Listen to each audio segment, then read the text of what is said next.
চোখ ধাঁধানো প্রাকৃতিক সৌন্দর্যের সঙ্গে তারকা খ্যাতি যখন একসঙ্গে মিশে যায় তখন তা অনায়াসেই ঝড় তোলে নেট দুনিয়ায়।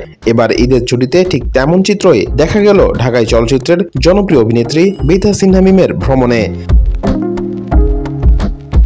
ঈদের ছুটিতে শ্রীলঙ্কার অপরূপ প্রাকৃতিক সৌন্দর্যে হারিয়ে গিয়েছেন এই লাক্স তারকা। সেখানকার প্রতিটি মুহূর্ত তিনি ক্যামেরা বন্দী করে ভাগ করে নিচ্ছেন তার ভক্ত অনুসারীদের সঙ্গে। শ্রীলঙ্কার কন্দালামা হ্রদের পাশে সবুজে ঘেরা এক রিসোর্টে স্বামী সনি পোদ্দারের সঙ্গে সময় কাটাচ্ছেন মিম।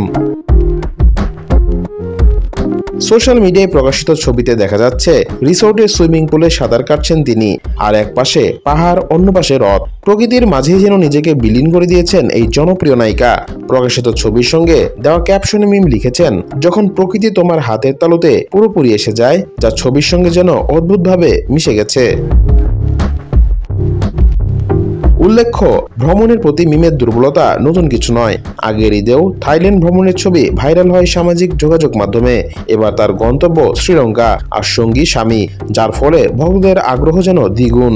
তবে ভ্রমণপ্রেমী এই তারকার ছুটি কাটানোর ছবি দেখে নেটিজেনদের দাবি, পর্দায় যতই অনুপস্থিত থাকুন না কেন, সোশ্যাল মিডিয়ায় মিম যেন পুরোপুরি অন স্ক্রিনেই রয়েছেন।